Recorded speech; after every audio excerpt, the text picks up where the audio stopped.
Welcome to the Anderson Bros Outdoors. I'm Jake, and today we're going to unbox another RC car. Shocker. So stay tuned.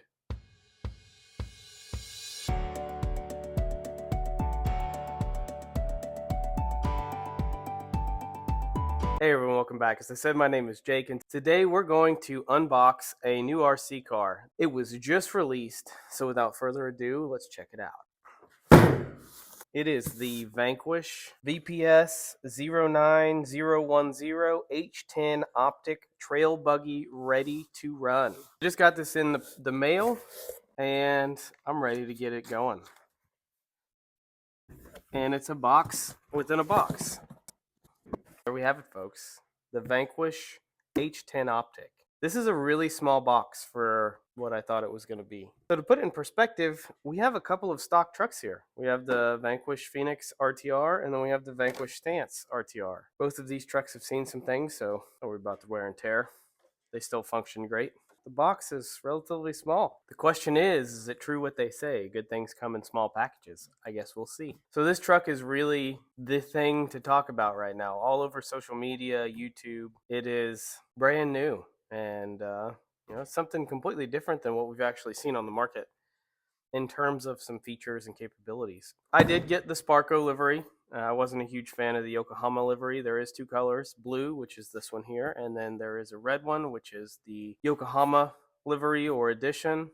The difference is the blue one has the black cage. The blue one is Sparko. The red one is Yokohama, and it actually has a light cage. I think it's like a gray, maybe silver clear. I don't know what color the official color is. Looks really good. There are a lot of new features on this truck for Vanquish to the market in general. It's got the VFD transmission. It's not the VFD twin. It's the regular VFD, so it doesn't have overdrive and dig built in. It has the new axle. This is really the main component of the truck here that is intriguing to a lot of people because it has a behind the axle steering arm link, whatever you want to call it, and then it has the front of the axle steering set up on it, but it's in a hydraulic format, just like a actual buggy or Ultra 4400 or any rock crawler out there that is four-linked and has steering on axle. That's really the biggest updates is in terms of driveline is the front and the rear axles. They're also a little bit longer than the F10s, so these are actually called H10s. Very, very cool. Very excited to see how they perform. In terms of everything else, there are a couple of other really cool features. As you can see here, that the battery is actually connected to the door, and we'll get into all of that once I get the truck out of the box.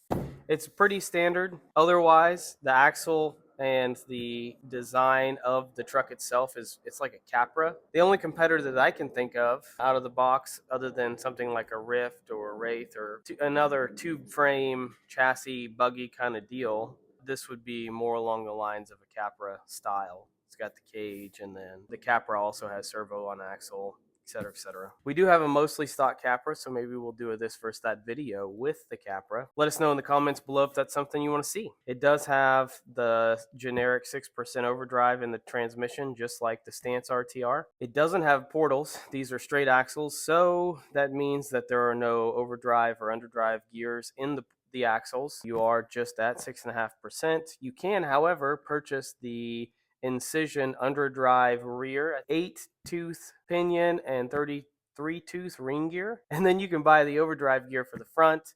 I think it's 8 or 9-tooth and 28-tooth ring gear. I'm not sure. I'll put the links in the description below so you can check them out. The only other thing that's worth mentioning before I pull it out of the box is it does hold 2 batteries. So that's fantastic. You're out there crawling. They are relatively small battery holders, and so you might want to bring 2. We're going to cut this beautiful Vanquish seal, Vanquish factory seal, and try and get it open without ripping the box. Oh, wow. Isn't that just beautiful? Just beautiful. There it is. So I was kind of worried that I had made a mistake getting the blue one, but now that I'm seeing it in person, I'm not really worried. I really kind of like the color. It's growing on me a lot. A lot of really interesting details that you don't really notice on like the live streams or any other videos. The 2 side pieces holding the truck in the box. One of them has the book for the H10 Optic. Comes with batteries, a little spare parts package, some stickers, some numbers, I don't ever use the stickers. And it has a manual for the radio. It has a manual for the ESC, which I believe they started doing in the stance. So that's a huge improvement over the Pheonix, because the Pheonix didn't have those things and it was painful. The interesting thing is that there's some wings back here for the numbers, but there's no numbers on them. So you can put your numbers on there. It doesn't look like there's enough for both sides if you want to be the same number. It is what it is. So you can't be 11, 22, 33, 40, any of those, because there's only one of each. A couple of interesting things that I noticed right away is how they mounted the rear shocks. Looking at the rear shocks, it's not traditional where it's mounted on the side of the truck right here. It's actually mounted to the back of the truck this way. It's got the little air canister for your tires and anything else on the truck that uses air. If you're running a little turbo 4-cylinder or something, you could have air going to your wastegate or whatever. It's really nice. I do notice that the molded plastic isn't actually the same color, or doesn't look like the same color as the sticker on the front. I don't know if that's even a blue sticker, but it looks like it's a different color of blue. So if you're pretty particular about stickers and detail and stuff, you'll probably end up pulling that off in favor of whatever else. The other interesting fact about this truck is everything is injection molded. So these body panels aren't actually Lexan, they are injection molded panels, and so is the interior. I did ask on the live stream if they would be willing to release the body panels in an STL format for a fee or for free or whatever. It was buried in the sea of comments, so I didn't really get an answer on that. Maybe they will release these so the community can print their own in whatever color they want. Maybe add some other flair, if you will. I guess we'll see. One of the other cool things is if we got the front grille, we could then modify it much easier than having to rebuild it from scratch.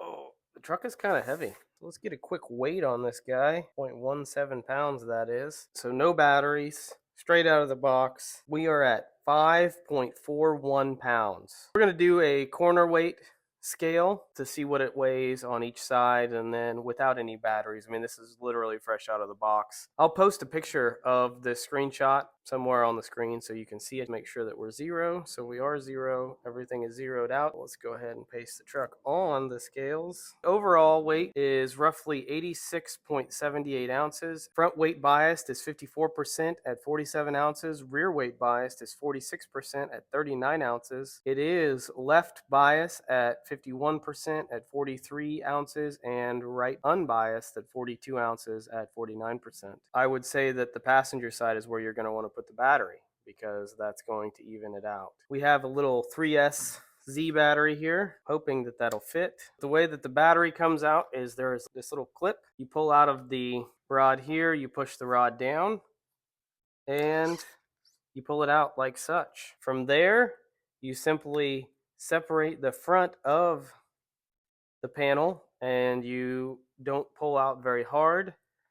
You kind of gently pull it out and then pull forward or towards the front of the vehicle, and it will slide right out. One thing to note is this Z battery fits in here perfectly, and there is not actually a Velcro strap on this side, which is interesting. So let's see if we can find one. We have enough Vanquish vehicles that we have stuff laying around, so we found a strap. All right, so we got the strap in there, we've got the battery in there. We'll just slide it on in, zero the scales out, and let's set truck back on it. Now we are at, so we went from a total of 86 ounces with 54.46, 54 front bias, 46 rear bias, to a total of 91.48 ounces, and we're still at a 54 front and 46 rear. We did, however, move from a left weight bias of 51% to a right weight bias at 51%. So the battery did help, but it overcompensated, and we have 1% more on the right side now instead of having 1% more on the left. I'm pretty happy that there's a positive percentage on the front versus the rear weight. Not too bad to start out with. There was a lot of thought that went into this. The Vanquish folks, they're very methodical with their builds. Are they perfect? No, no one is. But they do a lot of forward thinking to make sure that us, the consumers, are going to be able to take advantage of every function and feature or capability that we want specifically. So there's a lot of things built into a lot of their trucks that not every single person is going to use. right? I may use one feature, you may use one feature that's completely different.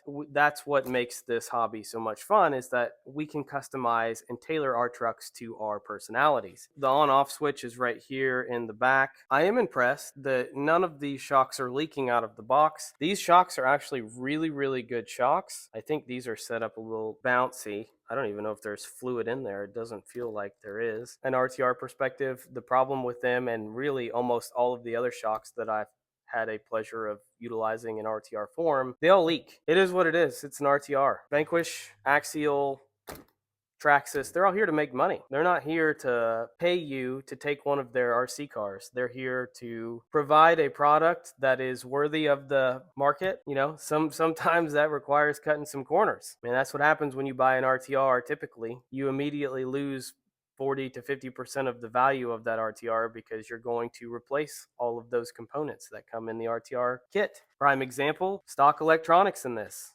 To finish going over what is all in the box, we have this package with the paperwork and the other stuff we went over. And then the only other thing in the box besides the truck is this radio. Interestingly enough, this ESC jumper is in the same bag as the radio. I did not notice that, and you will lose it if you're not paying attention. This is the radio that it comes with. They're pretty nifty radios. I think when these first came out, pre-Vanquish branding, and you can buy these without the Vanquish branding, they were like 15 bucks for the radio and the receiver. They've gone up in price since then for obvious reasons. The batteries go in here. The radio does break apart. It's pretty cool. If you have multiple trucks that use this radio, you can just bring one handle and then just switch your trucks, or you could just bring the whole thing. It doesn't really matter. I do have a video on this radio system. Nothing has really changed to my understanding. Just know that you can do pretty much anything you want to do with this radio. It is a 3-channel radio. Your third channel is an on-off or 0 or 100%. You do have a 4th channel here, and this can be used to operate dig or a winch or whatever other device you put in here. You will need to be cautious with the winch. If you're trying to use a winch with this radio on this 4-channel, it's got a single speed. You can't turn it up and you can't turn it down.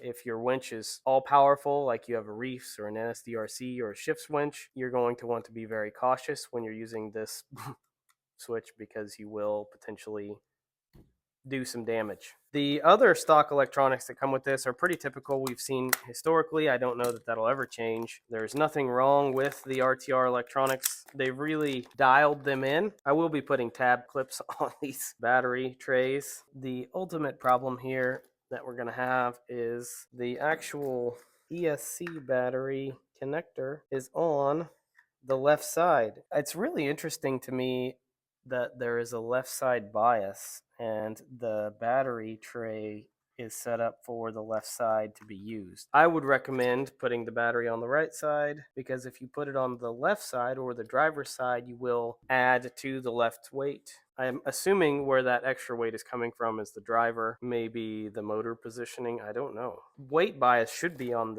the passenger side. There should be more weight over here, but there's not. It's interesting. You do finally have visibility access to the ESC power plug, and this is going to be painful. I think that's in enough to work. When we have it plugged in, just slide that in like such and push the pin back up through it. One of the other interesting features is that they do have the new Yokohama tires on this. I've never actually had the pleasure of utilizing them. I haven't picked up a set. Test them out, see how I like them. I am very happy with the compound of these tires. They are the same compound as all their other tires. The Wild Peak tires are really good. I assume that these will be really good as well once you break them in a little bit.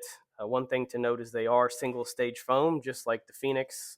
Both the RTR and the Falcon RTR, so the straight axle and the portal, have single stage foams in them. The tires, though, themselves look really good. They feel really good. I think the biggest problem with them is the lugs might be a little too tall for how thin the actual tire is, and it might cause the lugs to roll over. Maybe if you break them in really well, they'll be better. I could see these being a good wet tire, potentially. We'll test them out. I did watch a video where they were put to the test, and they did end up placing in a lower bracket than I thought they would. One of the things that I want to do on this truck is I want to build a printed fan mount for behind this grill. So have an actual like radiator style fan, like just a regular fan in there, so it runs realistic. Let's point the truck towards the camera there and turn it on. It does look like the truck, it is pointed off to the right some, so we're going to adjust that with our steering trim. That's probably good there. I'm not a huge fan of how much steering there's not on here, so I'm going to see if we can get a little more out of it. It's 120%. That's a little better. It's 120% as well. So guessing in order to get a little more steering out of this, we're going to need a little longer. Oh, no, that's not possible. In order to get more steering out of it, we would need a longer servo horn, but this 20mm servo horn looks like the max you can go. Speaking of the servo horn, it is a sintered metal. It's not machined. All of the gears in this truck are sintered metal. They're not machined. So your front diff, your rear diff, all of your transmission gears, they're all sintered. I would anticipate if you are hard on things or you put a little more spicy motor in it, I would anticipate needing to upgrade to the machined gearing. You will have to buy a spool though as well. So just know that if you want to upgrade the gears in the axles, you're going to need to buy the spool along with the ring and the pinion gear. And then for the transmission and transfer case, you can buy the machined transfer case gears with the aluminum plates, standoffs. I don't know what they're called specifically. You'll also have to replace the drive gear for the transfer case because it's centered as well. I'll put all of those in the description below if that's something that you want to do. My assumption is that that will already come done in a kit when the kit does get released. They're just doing everything they can to get these products out the door. They are a smaller manufacturer in the grand scheme of things. If you want to compare them against Traxxas or Axial, things of that nature, they have a lot smaller footprint on the industry as a whole. I think that's changing rapidly, but it is what it is. One of the biggest complaints that I see with this truck is people complaining that it is only RTR and there's not a kit for it now. Oh, if there was a kit, I'd buy it. It's interesting to me because without people buying these RTRs and you getting the RTR first, you probably wouldn't get the truck at all. I would really like to know the sales numbers on the Pheonix kits versus the Pheonix RTRs. Obviously, there's a driving factor here why they released the RTR first. They released the kit first for the VRD, but when they released the stance, I wonder how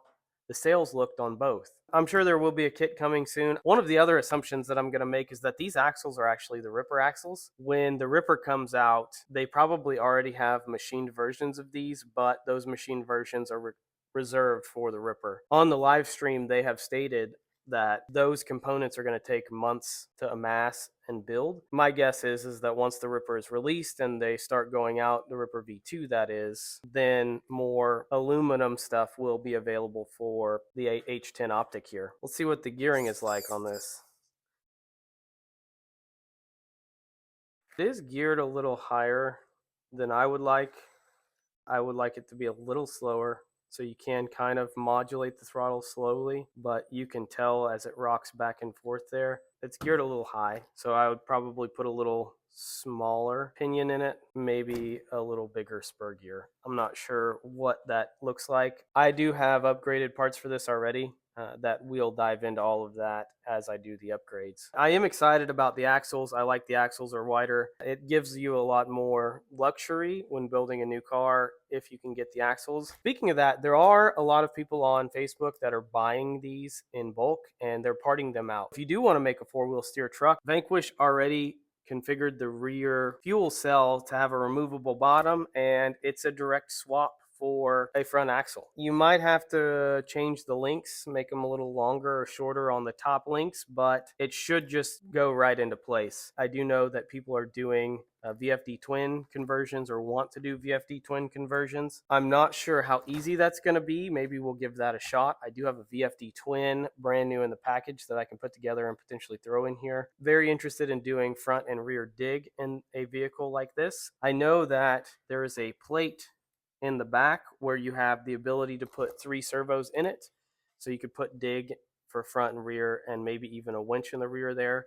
There's also a servo tray in the front up here next to the steering servo where you can put a winch or something along those lines in it. It looks like they did factor in room for this top mount servo here. You are able to put a winch in there without actually coming into contact with that servo. So the servo is actually really good. If you buy this for a budget build, you can buy a Fusion SE off AliExpress for like $50 to $55. Just know that there's not going to be a warranty with that. I think they're $75 to $85 on Amazon or AMain. Or you can turn up the Beck on that Fusion SE to 7.4 volts, which is 2S, and this servo will shine at that voltage, and they have a pretty good lifespan. You can also buy these servos as a replacement or a budget servo on eBay for anywhere from $10 to $20, and like I said, at 7.4 volts they work really well. I think they are almost as good, if not better, than the redcat servo out of the box, because the redcat servo operates at 7.4 volts right out of the box, the Ascent and the Fusion, whereas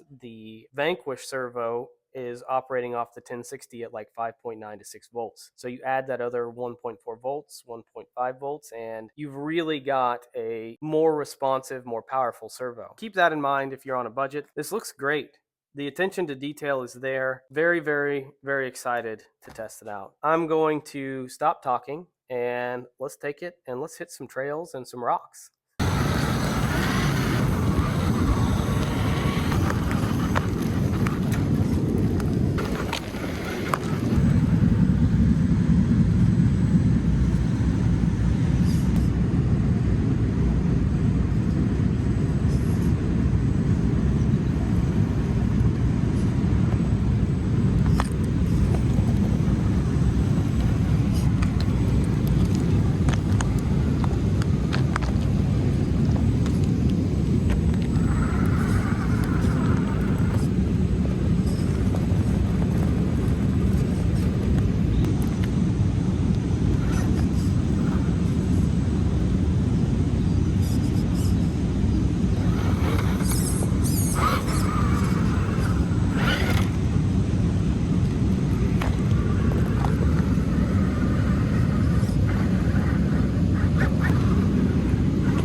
Thing up. I mean, you have it outside more than 5 minutes.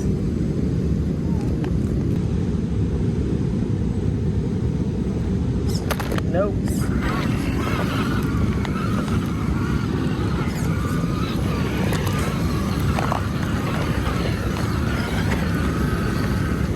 Hey everyone, welcome back. We just did a couple of gates in this truck. I don't want to spend a ton of time on the driving. I do have another video coming for that, not only in climbing, but other conditions as well. The video is already getting very long, and so I wanted to keep it condensed for the first video. As you can see, the truck is wet. I did drive it through some other conditions. Again, more content to come. I want to touch on a couple of things to close this video out. Overall, fantastic truck. Very, very, very exciting. Very cool. I hope that we're able to get the body panels, because with that little trip to the lake and the few gates that I just ran, it did kind of beat up the plastic. So I'm hoping that get some STL files for this so I can print out some more and not necessarily have to use these. I'll jump into some things that I like and I don't like to close the video out. So I'm going to start with the things that I don't like. Bad news first, good news later. The first thing I don't like is right out of the box, the suspension seems a little wonky to me. And I don't know if it's wonky because the body and cage is so heavy that when you try and do anything, it just wants to fall over, or what the deal is. I'll definitely be spending some time to understand the geometry here and try and tweak it to my liking. Speaking of the heavy top half of the car, you can't really utilize any good weights for the axles. There are no real good weights for the rear axle, and there are no weights at all for the front axle. I assume you could probably use SCX 10.2 knuckles on the driver's side, but on the passenger side with the new steering link behind the knuckle, there's nothing today that's going to accommodate that, so we're going to have to wait for manufacturers to make that. You can't add weight. The only way that you're going to be able to add weight to the axle is through rotating mass. So you're either going to have to get some brass wheels, brass clamp rings, or centered clamp rings for these wheels, or other Vanquish wheels if that's what you choose. It's raining, so I apologize for the noise. The other thing I'm not a huge fan of is the straight links. I will be getting some high clearance links. Since this truck is a lot wider than other straight axle trucks, it's noticeable. Straight axle, typically you have to choose your line very carefully because it is lower to the ground. Well, you add some whip and it gets even lower. Not really, but there is a lot more room between the tires now, and it makes it a little more challenging. So you do have to be a lot more precise when you're not doing flat, straight, or one-piece rock. I don't think there's any oil in these shocks. If there is, it's very little oil. They are very bouncy. I don't know if that's because everybody's complaining about them leaking or what the case is. Vanquish could be getting slick and just not putting oil in there so nobody complains that when they get a brand new truck, it's got oil everywhere from the shocks leaking. I think one way to remediate that complaint, add oil to the box. So a little tube of oil like they provide with the kits, but maybe half of that, and then not provide any oil in the shocks and let you put it in yourself. That's one way to resolve the leaking issue during transportation. Overall, really happy with the truck. I think that it does need a lot more weight down low because of this heavy body, panels slash cage slash driver interior slash whatever. Once we have aluminum axles and a bunch of weight in the wheels and on the knuckles, hubs, whatever, I think it'll be a lot better driver. What are you going to do with this truck? Well, in my mind, this is a great trail truck. This is a truck that you take that kind of is a jack of all trades. It's like the Pheonix when it first came out. It's a jack of all trades and master of none. So this is the one you take if you just want to go have a good time, maybe walk a couple of miles, do some stuff. You know, just know that when you roll it over, it is going to get scraped up real quick, and it's going to start to look beat up. I mean, I only have a couple of scratches on this thing, and I'm not a huge fan of how the plastic is turning out. So just be cautious of that. Moving into some things that I really like. In the first part of the video, I did state that the electronics, it was geared weirdly. I think that was just on the table. It does seem to be geared a touch high, but it is manageable. Now, if you don't have very good throttle modulation with your trigger finger, it's going to be a little challenging to drive, so I would just immediately swap in a Fusion SE or a Fusion Pro or whatever other system that you have that you want to throw in there. Otherwise, the electronics are great. Everything functions as it should. As you can see, it did get wet. It was fully submerged, and everything still functions as it should. I do like that it has two battery holders. Again, I would recommend putting the battery on the passenger side. And then I did add the clip with the little tab on it so that way it's easier to remove it. Otherwise, it's going to be a little painful. Tires seem pretty good. I don't have a lot of time with them yet. I'm not going to be able to make any definitive statements about those. Overall, I really enjoy driving the truck. It is growing on me more and more every time I drive it, and you know, I do like that it's something new. I'm very excited to see what this platform is going to bring, all of the cool new features that we're going to get with it. Would I recommend the truck? Would I buy it again? Absolutely. If you're a person that doesn't like RCRs and likes to build your own trucks, I would probably wait for the kit form. I did do some research, and in order to change all of the gearing from centered to lightweight machined gearing, you're looking at $235-ish. That does not include tax or shipping. The kit form will have those features in it. It's kind of like the VRD stance versus the carbon. One thing to note with that is I have seen some people break the centered gears. So if you do throw a 4S system in here and you want to have a hill killer, I would have another spool and ring and pinion for it. Note that the centered gears are one piece, so they don't actually come with a spool, so you will have to buy the spool and the ring gear and pinion. Outside of that, again, great truck. Looking forward to it. We appreciate you watching. If you liked the video, feel free to give us a like. Otherwise, huge shout out to the people coming up next, and we hope you have a great day.